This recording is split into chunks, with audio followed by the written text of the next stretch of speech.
Marbella with Him and Her are proud to be sponsored by the friendliest bar in San Pedro, the Hogan Stand. The place for amazing food, live music and sport, karaoke, quizzes, and a welcoming smile. Why would you want to go anywhere else? Check out their Instagram page at the Hogan Stand and at the Hogan Hackers for their golf society. This podcast may contain adult themes and strong language.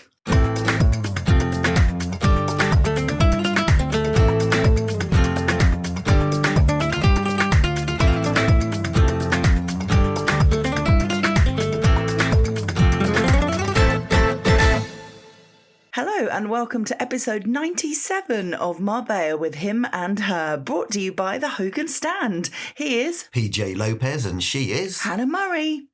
My shoulder hurts. Yes, I don't know what you've done to it. Is it your rotator blade? Well, apparently so. I just thought I slept funny a few nights ago, but You always sleep funny.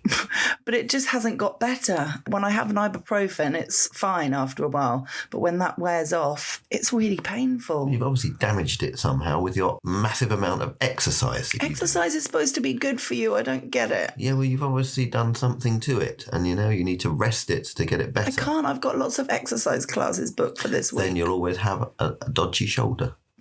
I don't know what to do. Well, I just told you what to do. Okay. I don't know whether to listen. Then you'll have a bad shoulder. Okay. You've had a horrendous cold, which has kind of gone, kind of really not. It's been a week, I think. I got it Sunday last week, didn't I? Sunday night. So I really had it from Monday. It went quite quickly. It seemed to go through me quite quickly, but it just hasn't gone. Yeah, you're coughing loads. Yes. Well, and really blocked. That's a thing called mucus. Thanks. It lays on one's chest when it's got a snotty nose. And it comes out your nose like I've never heard in my life. Yes.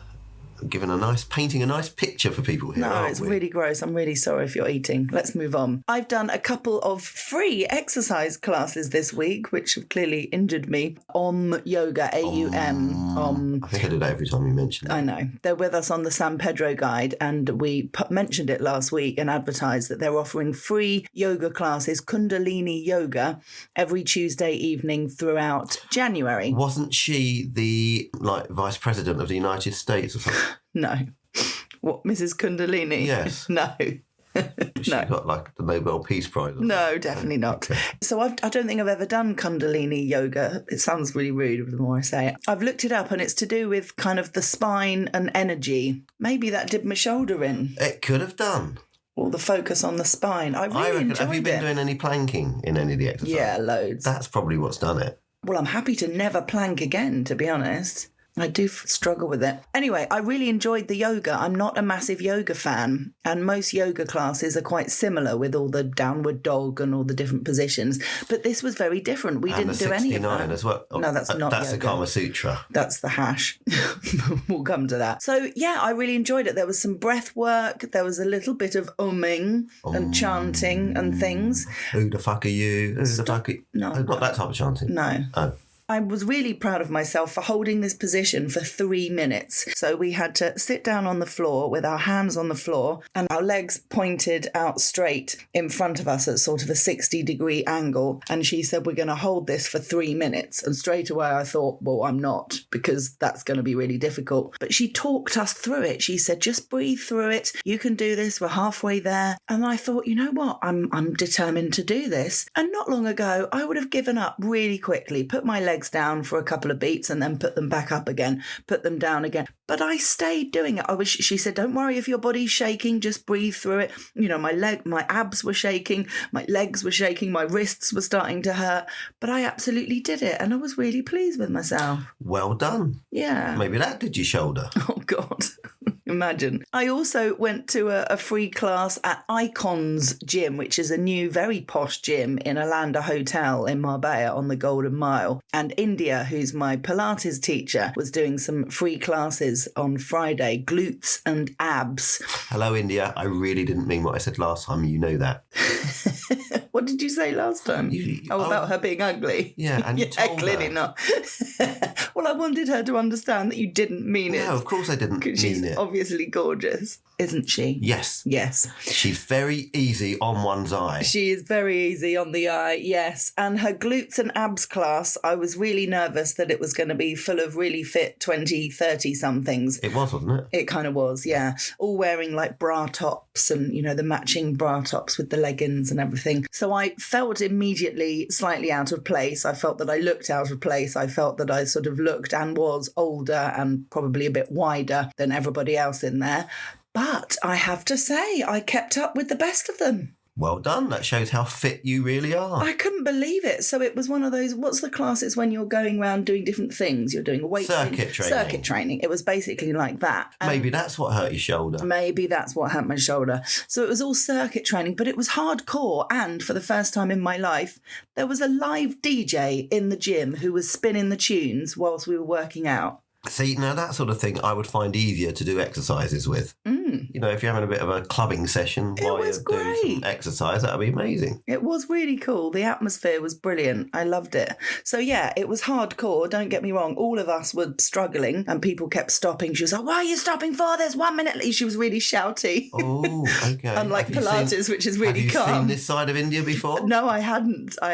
But it was great. I mean, it was motivating. It was really good. So yeah, I was quite pleased with myself with my exercise last week. The company that I work for, Manifesto, have been doing all the marketing for Icons, so I know it well. I was very surprised when you came back and said, "Oh, I'm going to Icons." It's set to be the new in gym of the area. A lot of people are heading from IO, which was always the one that everybody went to. They're sort of leaving that and joining Icons. I mean, they've got so many members already. Wow. It's certainly not a cheap gym. It's a wellness club. Yeah. That's more what they're promoting. And it's for people who live in gyms. Yeah. If you work out once a week, if you're lucky, every so often, it wouldn't be for you. No. But there are people that train 5 times a week or every day. Yeah, and they've got a lot of special sort of equipment there as well. So like cryogenic equipment to help you recover and all that sort of thing afterwards. It's a new type of thing. I think we might have mentioned it before, but that wellness has become a huge thing. People go on wellness holidays and things where if people go out socialising, rather than going out to a pub and having a drink, they'll go to like a social event at the gym. Yeah. And they'll maybe have a bit of a session and then have smoothies or protein shakes afterwards and mingle and that's their social group. Yeah. It is very different, isn't it? We think, oh my God, that's so much money to spend. But a lot of these people that are going to the gym really regularly aren't going to the local pub on the Friday night. They're spending their money on wellness and going to the gym. And if you work it out, actually, I mean, even though it might cost, a few €100 a year for these gyms. It's a few €100 a month. Month, I meant month. A year would be fine. But yes, that would be very fine and very cheap. If you work out what you spend on 1 or 2 nights out when you go out drinking with your friends or that sort of thing, and then equate that to what your monthly membership is, it's probably not much different. Oh, exactly. You're just using it, which is probably better. You're using it for your health rather than quite the complete opposite. Yeah. Anyway, I'm not about to join necessarily, but I really enjoyed her class. And if you are more that kind of person, I can definitely recommend it because it really was fabulous. And everybody looks the part. All the guys working there are all kind of muscular and smiley and attractive. There's room for me then on the membership. And all the women are young and pretty and everybody looks great. So if you can cope with being around people who look great, then Bastards. Good for you.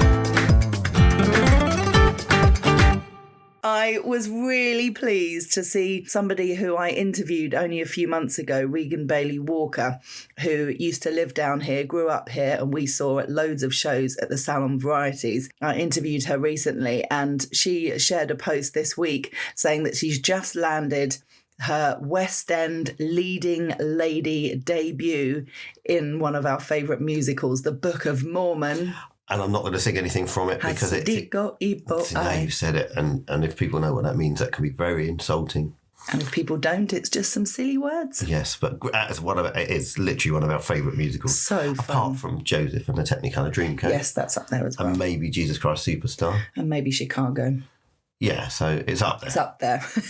I also had the pleasure of meeting and interviewing Charlotte Summers this week. She's a singer who is from Marbella, initially lived and grew up here. She was in America's Got Talent when she was 13. Wow. I was watching the videos and wow, what a voice. She went on and sung I Put a Spell on You, and she was 13, and Simon Cowell and the judges were completely blown away. She was insane. So I interviewed her because I was sent a message by a friend, Lester Barnes, Oh, yes. who was working on the production for Charlotte's new single. And I explained to Charlotte and her parents, who brought her into the studio, because she's 20 now, I explained my connection to Lester Barnes. I said, my goddaughter's mother's husband's half-sister's husband is Lester.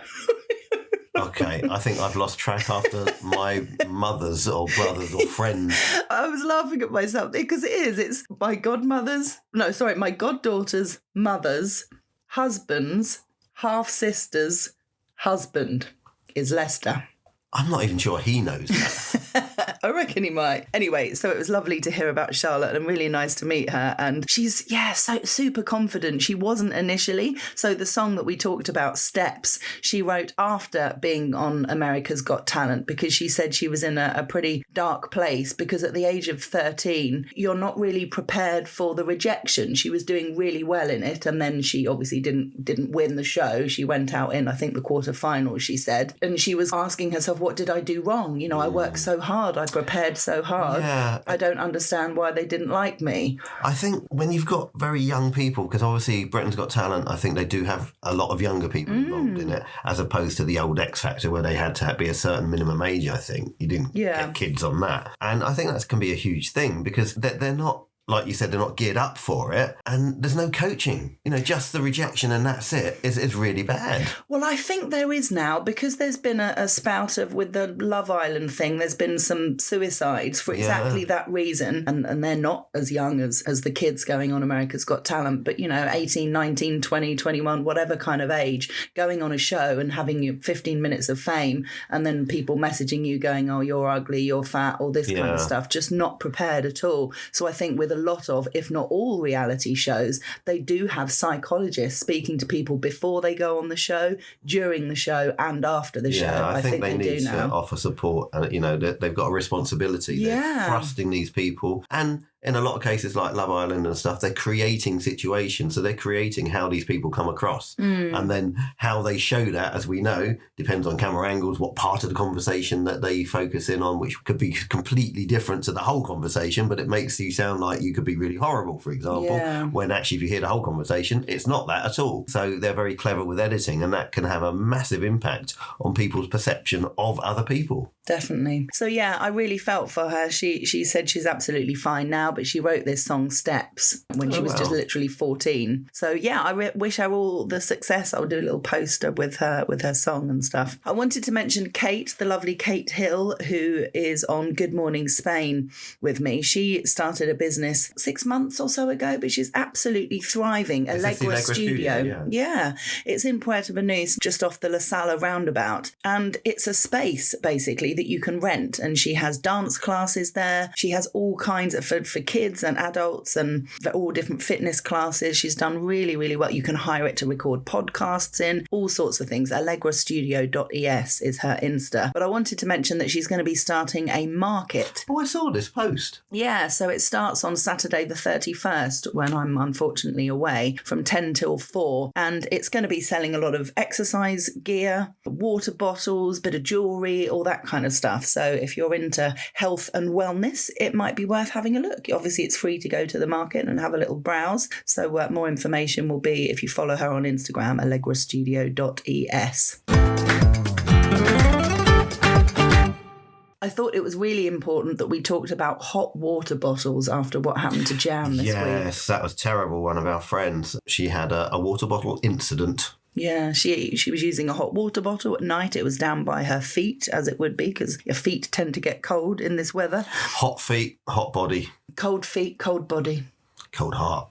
Oh, a bit harsh. So she went to turn the hot water bottle over with her feet, which I'm sure you can all relate to having done yourself, and it burst. And hot water went over her feet, her ankles, all over the bed, the mattress, the floor, the rug, everything. And thankfully, she didn't have serious burns. I mean, it did hurt and it was sore, but thankfully doesn't seem to have done any lasting damage, thank goodness. But she realised, and we had a big discussion about it afterwards, is that hot water bottles have a use by date.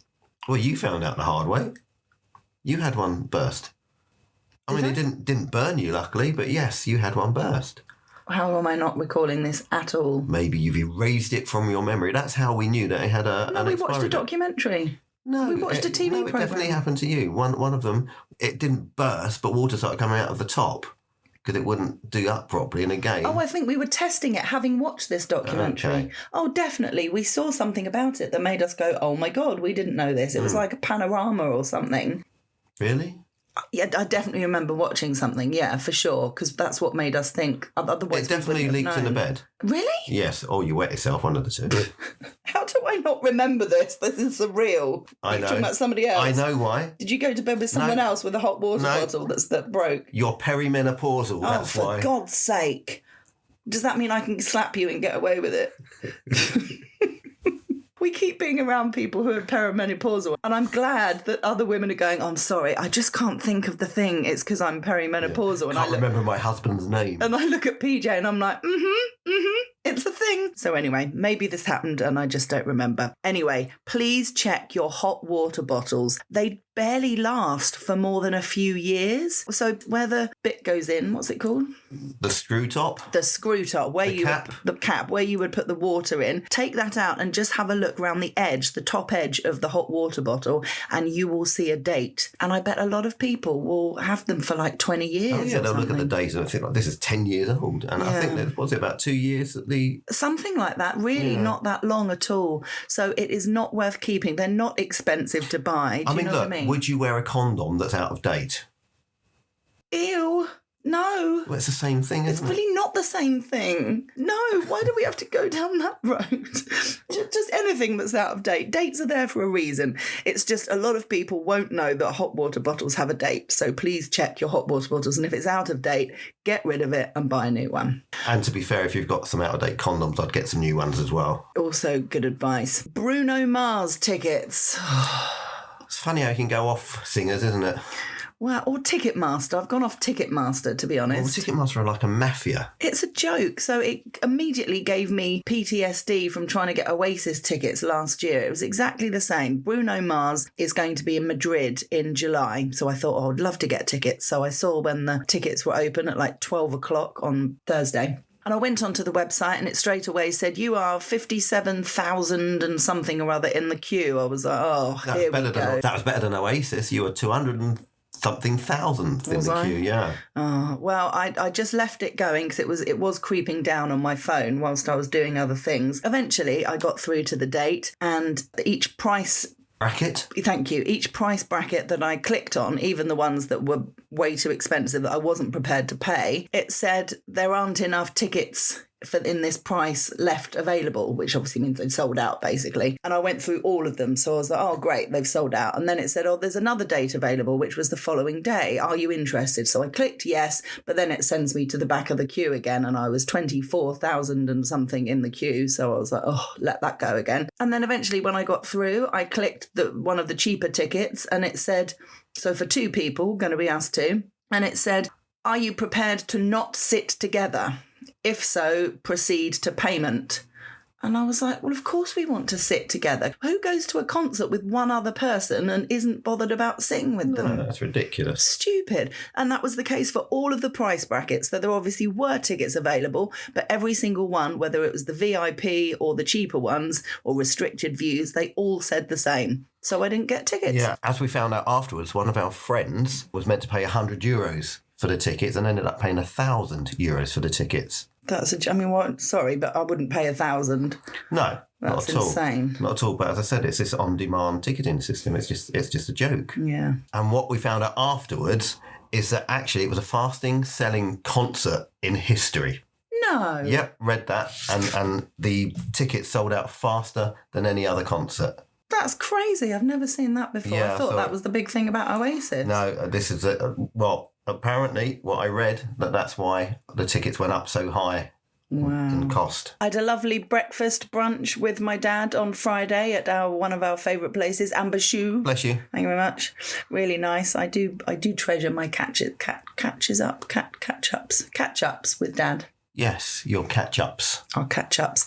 And he's in the play on Wednesday, isn't he? It's coming up really soon, this Wednesday. Yes, Prime Minister. It's a rehearsed reading, which means they have scripts in their hand, but they're sort of referring to the scripts as opposed to heads down, reading it word for word. And yeah, my dad's in it. And we're really excited to see it. It's at what's the place called in La Campana? Polivente in La Campana. It's on the corner, that big colourful building. So that's on Wednesday night. So if you're a fan of the TV show, Yes, Prime Minister, or you just want to come along and support your local theatre group, you can get tickets from internationaltheatrestudio.org.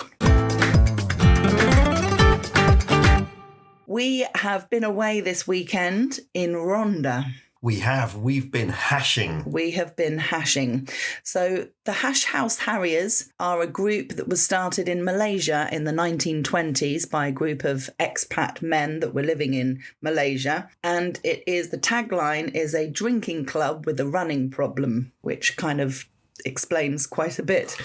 And so we knew, having not had an alcoholic drink for almost 2 weeks, that we were going to have a drink this weekend. Yes, because most hashers enjoy a bit of a drink. It's a bit like a rugby club, I think. It's the only way to describe it. But with the songs and with the sort of the things that they do, and even the things they get people to do, so initiations and things like that. So yeah, it's great fun. It's really fun. You have to have a sense of humour. If you don't, then if you take things too seriously or you get easily offended, then it's not for you. No, definitely not for you if you take things to heart.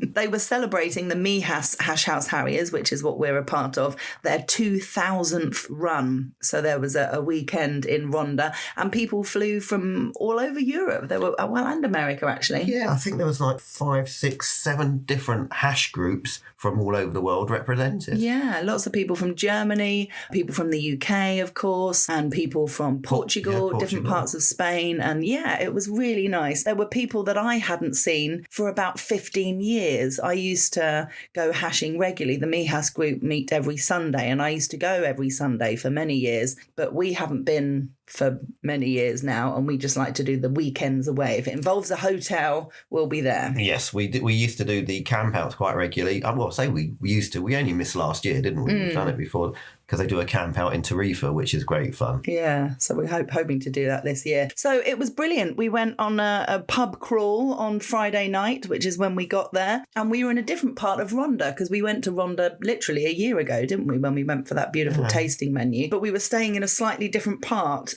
Well, we're staying in the high street. So when we stayed last time, we stayed just before you got to the bridge on the other side. Yeah, and this and time sort of behind that. Yeah. And which there are quite a few little boutique hotels down there. You're not allowed to drive over the bridge now. So, although there were a couple of cars going over it, but I don't think, maybe they're locals or special residents or something. But generally, traffic's diverted away from it now.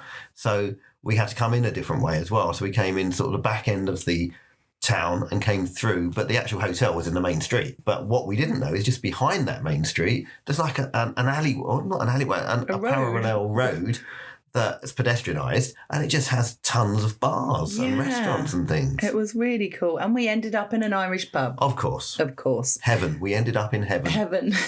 So we had a great night, and it was lovely catching up with people and meeting new people.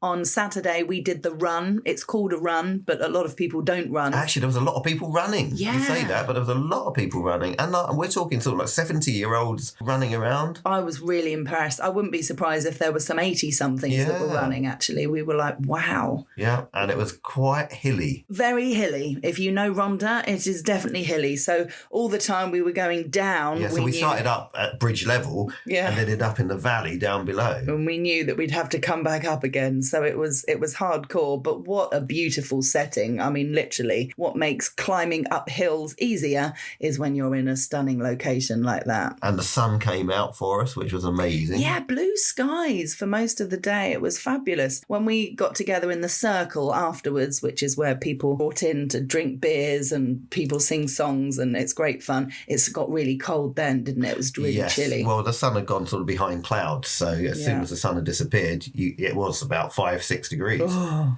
So I was brought into the circle because there was a guy who looked unbelievably like Kenny Rogers. Yes.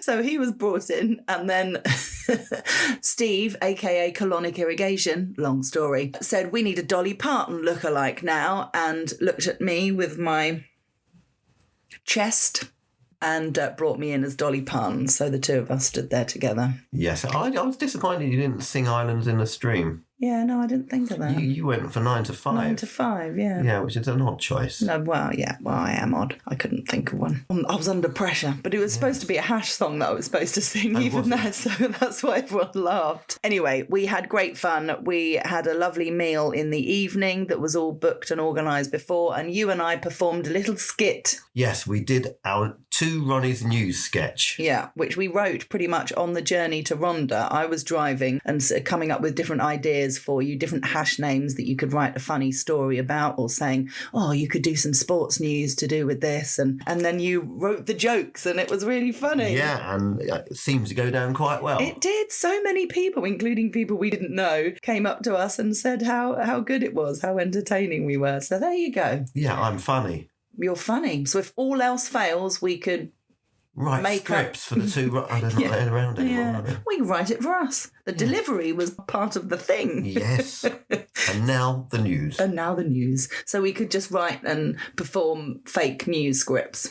A travelling fake news script duo. Yeah, I can't see there's much money in it, but it will be fun. Can't see there's much demand for it, to be honest. No, I suppose. There was an amazing singer there who has also been hashing not very long. Layla is her name, and I found her on Instagram. Layla Vocalist, if you want to look her up. She does karaoke and singing in Fengarola, Mijas area, and she was brilliant, wasn't she? Oh, amazing. She like the range of different songs that she did, where she ended with a very hard heavy metal thing. That Rage Against the Machine. Yeah, she's got an amazing rock voice. Yeah, well, she says she's like a rock chick, didn't she? That's a real thing. And she just did that whole, She was so good. Great. And she was really kind, really generous with the microphone, said if anyone wants to come up and sing, they can.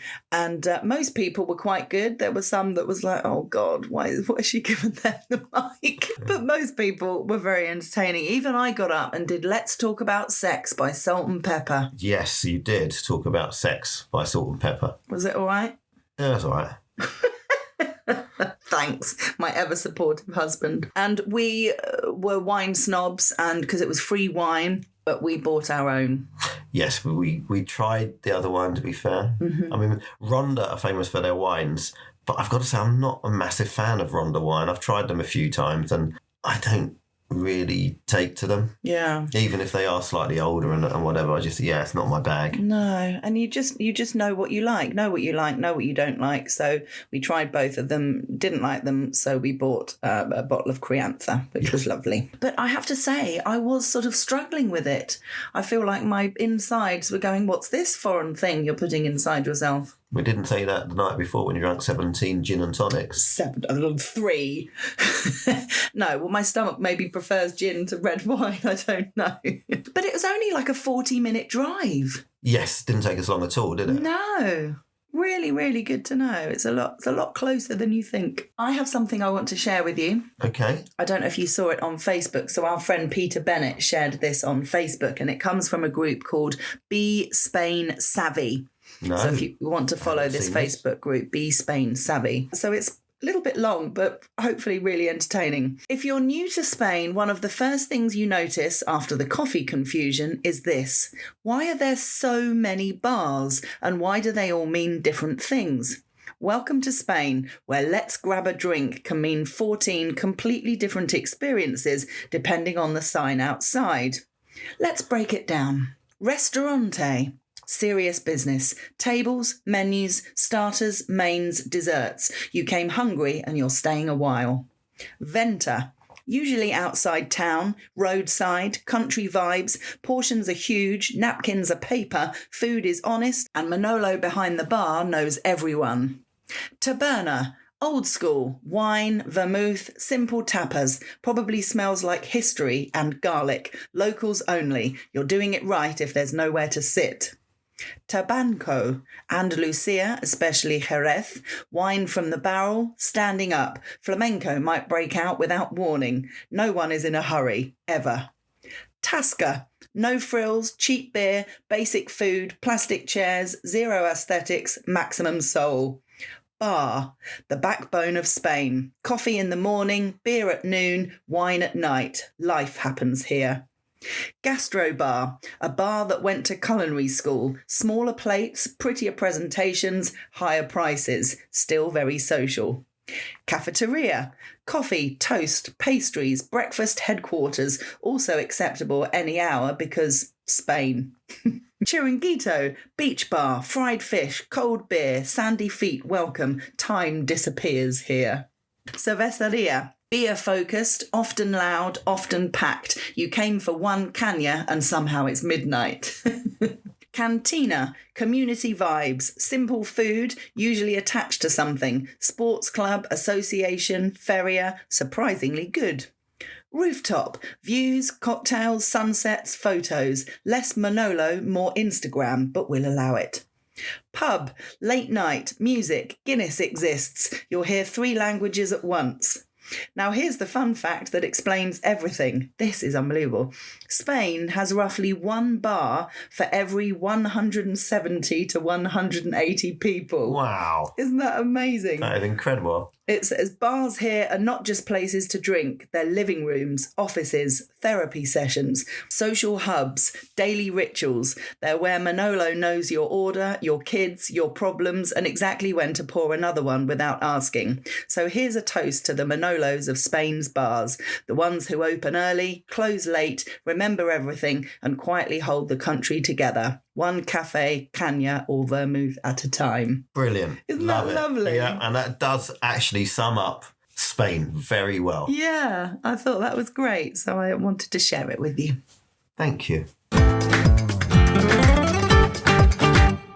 Couple of articles from our collaborators, the Euro Weekly News. There was an article talking about Europe's safest airlines in 2026. They obviously go through all the statistics in terms of crashes or incidences and things like this that. could be have quite happened good to before. know. Yeah. Leading, and not for the first time, is Turkish Airlines. So they don't crash much. No, Good, they're that's good to know. the safest airline in Europe. It actually ranks 12th globally, but is the top in terms of European safest in Europe.